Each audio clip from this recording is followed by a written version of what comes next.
Hallelujah. Praise the Lord. Isang mapagpalang araw po sa inyong lahat, mga kapatid ko sa pananampalataya. Yan sa Jesus Lord Global Ministry, Outreach number 6 in Qatar. Happy 30th year church anniversary sa ating lahat.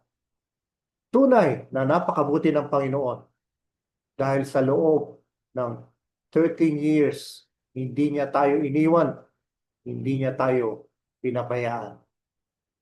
At hindi niya pinigilang lumago bilang isang pamilya sa pananampalataya. Ngayong araw na ito, we are not just celebrating a number. We are celebrating God's faithfulness, God's grace, and God's unending love for this church. At salamat po sa bawat isa sa inyong mga panalangin, mga paglilingkod, sakripisyo, at pagmamahal na siyang nagpatuloy sa gawain ng Panginoon. Salamat po sa kapastoran from our head pastor, Pastor June Silorio, Pastor Vinir, Associate Pastor, Pastora Raquel, at sa suporta rin ng ating kapatid na si Pastor Wilmar. Salamat po sa inyong lahat. Ganoon din po, salamat po sa ating Head Overseer ng Qatar, Pastor Eji Gonsalvo, sa inyong walang sawang suporta sa aming munting church. At ganoon din, salamat din po sa lahat ng mga pastors, sa lahat ng outreaches, from Outreach 1 to Outreach 9. Salamat po sa buhay niyo mga kapatid. Today, as we honor our past and thank God for our journey, we also look forward to the future with one heart and one spirit. Because truly, we are stronger together, moving forward in faith. Hallelujah! Palakpang po natin ang ating Panginoon. Napakabuti niya sa church na ito. Napakabuti niya sa ating mga buhay. Ang ating pong team sa taong ito mga kapatid, stronger together, moving forward in faith. Our key verse is in Ephesians chapter 4, verse 3. Sabi po dito, make every effort to keep the unity of the Spirit through the band of peace. Sikapin ninyong mapanatili ang pagkakaisang mula sa Espiritu sa pamamagitan ng kapayapaang nagbubuklod sa inyo.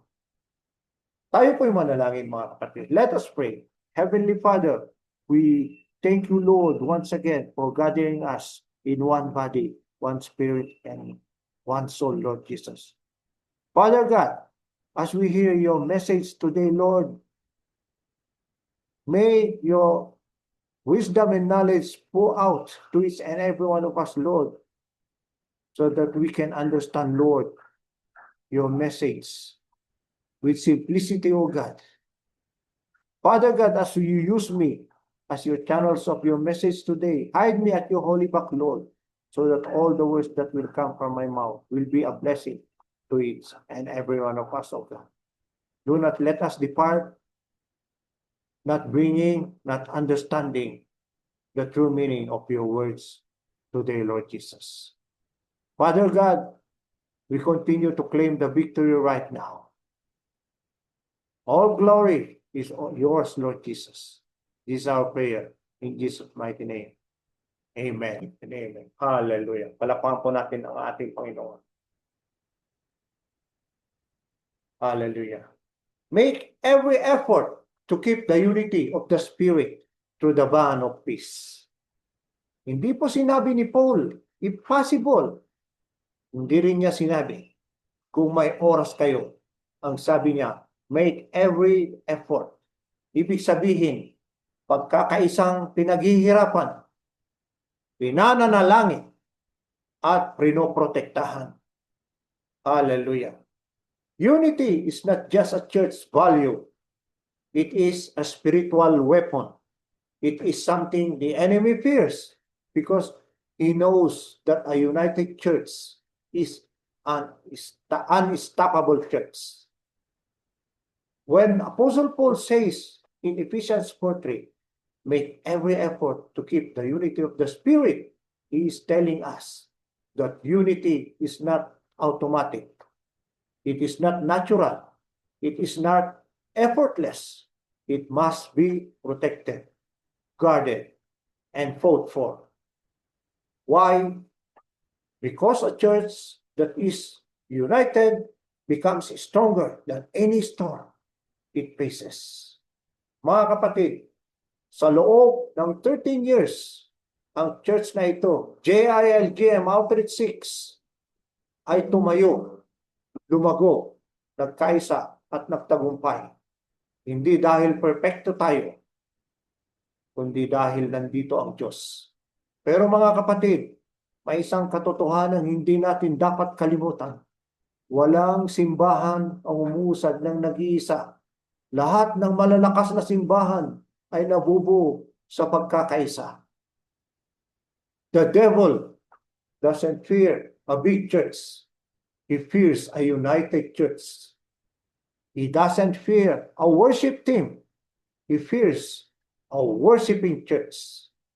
Because God is seeking the true worshiper that worship Him in spirit and in truth. He doesn't fear a preacher. He fears a church that moves as one. For 13 years, brethren, God brought us this far. But for the next years ahead, hindi tayo tatakbo individually, kundi sabay-sabay. Because we are stronger together, moving forward in faith. Hallelujah! Praise the Lord. I will give you, brethren, 3 points. Point number 1, we are stronger together in unity. Amen. We are stronger together in unity. Make every effort to keep the unity, brethren. Unity is not the absence of differences. Kahit po tayo magkakaiba, hindi po yan rason para hindi tayo magkaisa. It is the decision to stay together despite differences. Saan man tayo galing, iba-iba po ang ating mga kinalakihan. Tayo ay isa pagdating sa Panginoon. Lumalakas tayo. We became stronger together because we are united. I have an illustration, brethren. The bundle of sticks. There is a bundle of sticks and there is one stick. Sinabi po ng ama, meron isang ama, sinabi niya sa kanyang anak, anak, baliin mo yung isang stick. Binali po ng ama, ng anak yung isang stick. Nabali po niya easily. Wala pong kapagod-pagod. Nabali po ng anak yung isang stick. Pero nung sinabi ng ama, na baliin mo yung bundle of sticks, sabi ng anak, itay, hindi ko po kayang baliin. Mahirap po. Amen. Sabi niya. So because one breaks easily, madali po mabali ang isa. Pero pag together, they are unbreakable. For the years past, brethren, we became unbreakable because we are together. We are united, brethren. Ganyan tayo bilang church, mga kapatid. If one voice, kung isa lang ang nagsasalita, mahina po, mga kapatid. Kung si pastor lang ang nagsasalita, hindi po natin sinusuportan, hindi po natin binibigyan yung ating mga suggestion, mahina po, mga kapatid. Mahina po ang isang church. One prayer, maganda naman, katamtaman lang. Pag isa lang ang nanalangin, maganda, pero hindi po sapat, mga kapatid. It is stronger if we are united in prayer. A corporate prayer is strong. A prayerless church is very weak, mga kapatid. The backbone of a church is a strong prayer full church, mga kapatid. Pero kapag sama-sama tayo sa panalangin, sama-sama tayo sa worship, sama-sama tayo with a vision, sama-sama tayo sa pagbibigay in our giving, in our tithes and offering, malakas, we are serving together, walang makakabali sa atin, mga kapatid. Yan po ang nangyari sa Outreach 6. For all the years that have passed, mga kapatid, marami pong pinagdaanan ang JLGM 6. Muntik na pong mag-away-away ang mga kapatid dahil sa mga salita na naririnig nila galing sa iba. Ang isang malakas na nangyayari sa isang church dahil nagkakaroon po ng division ay yung tinatawag nilang gossip, mga kapatid. Marami pong mga nangyayari na naririnig natin sa iba na siyang nagbibigay sa atin ng hindi pagkakaunawaan, mga kapatid. Nalampasan po lahat yan ng church natin. Kaya hanggang ngayon, tayo pa rin ay buo. We are still united. We are still strong together in unity. This 2026, mga kapatid, let us protect our unity. Bantayan po natin yan. Kung may misunderstanding, ayusin. Kung may tampuhan, patawarin, mga kapatid. Nagkasala ang ating kapatid, patawarin po natin. Kung meron pong mga gap, i-bridge natin, bigyan natin ng tulay. Huwag natin putulin ang tulay. Let not allow gaps in our church, mga kapatid. Because divided we fall, united we stand. Hallelujah. Hallelujah. Yun po yung point number 1. We are stronger because we are united. We are stronger in unity. Now let's go to our point 2. We are stronger together in purpose, mga kapatid. Hindi lang tayo nagtitipon-tipon. Meron tayong misyon. May misyon tayo. Meron akong illustration, the construction worker. 3 workers were asked, anong ginagawa mo? Worker 1, what are you doing? Nagbabato lang, nagmamasa ako ng simento, sabi niya. Worker 2, nagpapatayo ako ng pader. Worker 3, ano ang ginagawa mo? I'm building a house for God. Take note, brethren, these 3 workers have the same work. Different purpose, nga lang. Pero yung may tamang purpose, yun ang mas masaya, mas matibay, at mas matapat. What is the one purpose of a strong church, brethren? The one purpose of a strong church is to glorify Christ by making disciples. Everything else is secondary. A strong church is not measured by size, money, talent, or buildings. A strong church is measured by its faithfulness to the mission Jesus gave us. Before Jesus left the earth, he gave the church one marching order. Go and make disciples of all nations. Matthew 28:19. We are not here to entertain. We are not here to impress. We are not here to compete. We are not here to grow numbers. Not build popularity, brethren, but to make disciples, followers of Jesus who grow in faith, live in obedience, and lead others to Him. Hallelujah. What is the application of this to our church? Hindi ka lang umaawit sa worship team, kapatid. Nagdadala ka ng tao sa presensya ng Diyos. Hindi ka lang nag-aayos ng upuan. Inihanda mo ang lugar para sa kaligtasan ng iba. Hindi ka lang nagbibigay sa offering. Nagpapalago ka ng kaharian ng Diyos. Hindi ka lang umaaten. You carry God's presence wherever you go. When we move with one purpose, our impact becomes unstoppable, brethren. That's point number 2, brethren. We are stronger together in purpose. Let's stick to our purpose, brethren. And for the years to come, rest assured, we will be more stronger together. Point 3, brethren. Now we go to our point 3. We are stronger together in faith for the future. 13 years pa lang ito, mga kapatid. God is just starting. We don't move with fear. We move with faith. I have an illustration, brethren. Kung makikita nyo yung mga gansa, the geese, they are flying in V formation, brethren. If you see them, they are always flying in V formation. What is the essence of flying in V formation?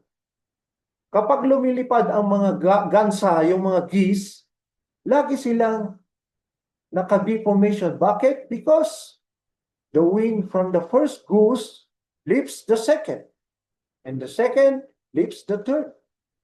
Lahat sila napapagaan ang paglipad ng isa't isa.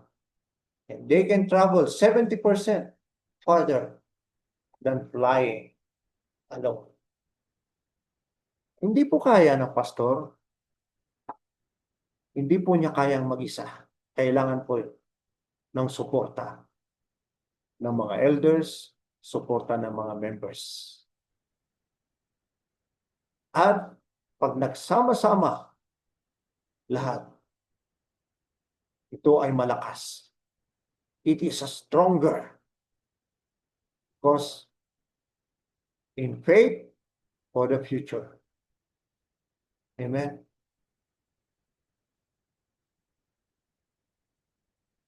Ganyan din ang church natin, mga kapatid. When we pray together, mas malakas. When we give together, mas malawak. When we serve together, mas malayo ang naaabot natin. When we believe together, mas mabilis ang breakthrough. Amen? Faith multiplies when shared, and together we will move forward into new ministries, into new souls saved, into new leaders rising, into new missions, new miracles, and new territories. Because a united, believing church becomes a moving church, and a moving church becomes a victorious church. So we are stronger together in faith for the future. Ang paglilingkod po natin dito diyan sa Qatar, mga kapatid, it is just temporary. We will go back to our beloved country, Philippines. At nakita po natin, mga kapatid, because we have a future vision, nakita po natin ang paggalaw ng Panginoon. Meron na pong church sa Binangonan dahil sa pangunguna po ng ating buting Pastor Reggie at Pastor Joe Angustia, mga kapatid. We also have now a church in Melbourne, Australia, headed by our Pastor Jack. Lahat po sila ay nanggaling po rito sa Qatar, sa outreach number 6. They stay strong in their faith for the future, mga kapatid. Yan po ang nangyari. So we have to go stronger together in faith for the future. Darating ang araw, darating ang panahon, iiwan po natin ang Qatar. At dadalhin natin ang kanyang mission para sa atin. To bring His words to other people. Amen. new ministries, new soul saved, new leaders rising, new missions, new miracles, and new territories. Yan po ang mangyayari if we stay strong together in faith for the future. Faith doesn't grow in isolation, mga kapatid. Hindi po yan lumalago na nag-iisa lamang, isolated.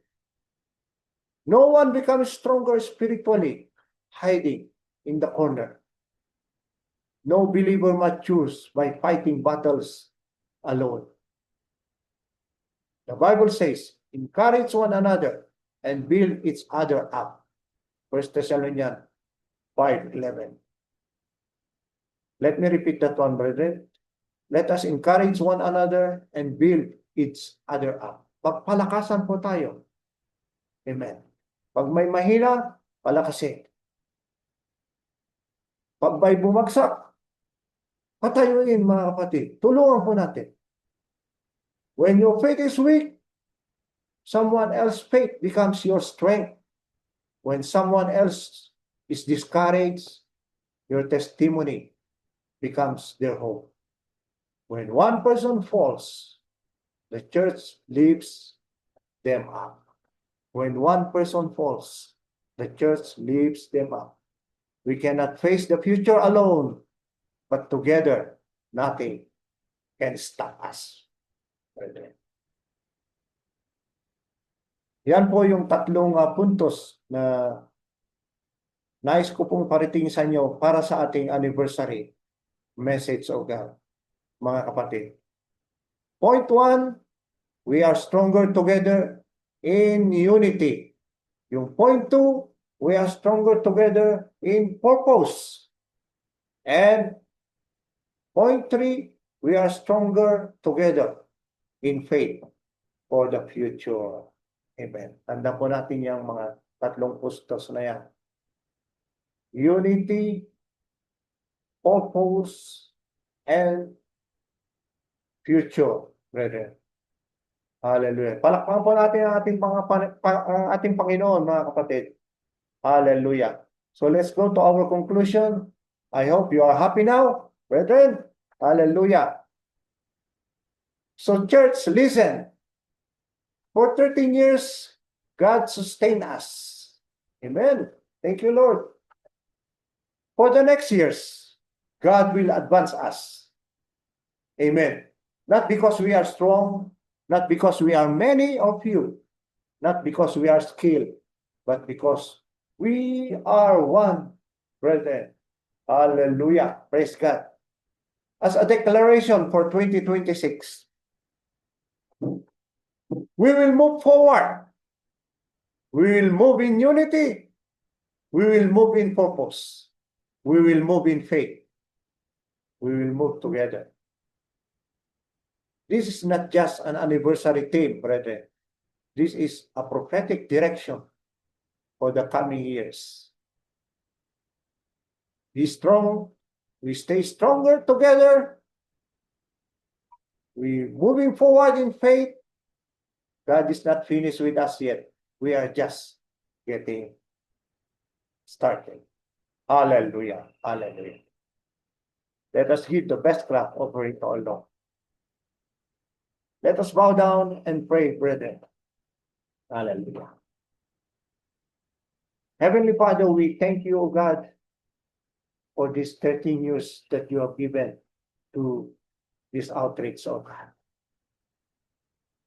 Thank you, Father, for all the blessing, for all the guidance, for all the grace that you have given to each and every one of us, Lord Jesus. We wouldn't reach this year, O God, without you in our lives, O God. Together, Lord, for this coming year, O God, we will stay strong with your guidance, with your presence. Father God, as another year will come for this church, O God, we pray, O God, that continue to make us strong, O God, physically and spiritually, O God. Panginoon, salamat, O God, sa 13 taon na inyong katapatan sa amin. Patuloy niyong palakasin, Panginoon, ang bawat isa, ang aming pagkakaisa, na may pag-ibig, paglilingkod, hallelujah, at pananampalataya. Make us one in heart, one in purpose, O God, and one in mission. Lead us into greater breakthrough, greater harvest, and greater faith in 2026.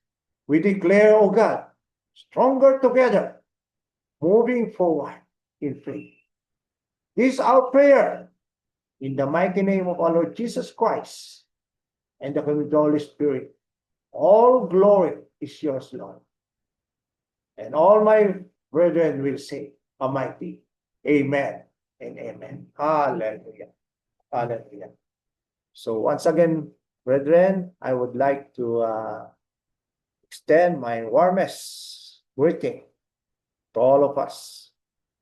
A blessed, happy 13 years anniversary. And Merry, happy Christmas as well to each and every one of us. So, hanggang dito na lang po. Maraming salamat. It is a great privilege and honor to deliver you the anniversary message for this year. To God be the glory, and God bless you all. Bye-bye. Hallelujah. Praise the Lord. Amen.